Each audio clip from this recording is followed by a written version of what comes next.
Hello, everybody, and welcome to this edition of Aspiring Answers. I'm Mark. And I'm Brian.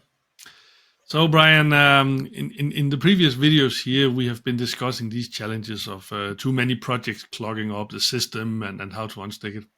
One of the potential fixes or helps that we were talking about was metering the on-ramp. So it's a concept I've heard of, but what does it actually mean, and why is that important? Sort of comes from this idea that we see on freeways and motorways, maybe more in the US than other parts of the world, of putting some sort of meters on those ramps to prevent the system from getting all choked up. And it's really a response to our project systems and environments having too many things running on, and there being many projects, and people kind of think, well, what's my most important project to work on today? Is it this or is it that? And what could we do? How can we set this up so that people are making that decision less often, and the priorities are much, much clearer? Yeah, that would indeed help. I mean, if I would always have a long list of things that I needed to do, and if the priorities were straight there, that would really help, and I would have a much clearer picture of what I needed to be working on when I came in the morning, right? Yeah, and having that list of priorities of what's running is one step, but we want to go one step further than that. We want to get to the point where there's a small enough number of things running so that you just know. You don't have to think about what it is. You've only got maybe one or two things to do. And in order to make that happen, we need to be much more precise. We need to be much more brutal almost about deciding when and what to start. We need to get into this mindset we've talked about before of start finishing and stop stopping.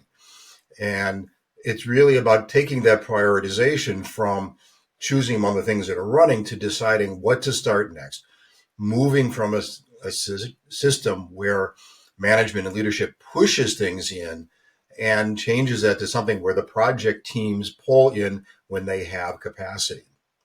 Now, making the decision about what to do next is difficult, and we would love to get these sort of quantitative ideas, but that's open to a lot of gamesmanship. Also, we usually have projects of different types, and it's hard to come up with a common metric for all of them. This is something where we really want to have the leadership team think about, get together and decide what it is, what's the next thing, what's the next thing, what's the next thing to do, and to have the project team and the project organization again pull in and do what they have capacity to do, get them done, have them deliver value quickly, and again keep that focus on finishing the projects and delivering the value. Excellent. Really great ideas there, Ryan. So just summarizing it up so that even I can remembering here. It's about stop starting projects, start finishing them. Instead of having all of these many things that are clogging it up, don't start something unless we are ready to execute it. Instead of pushing it in, overflowing the system, then pulling them in when we are ready to not start them, but ready to finish them off instead. That really sounds good. I also like what you're saying about leaders agreeing on what to start instead of relying only on quantitative assessments. I have often seen what you're describing there about gaming it.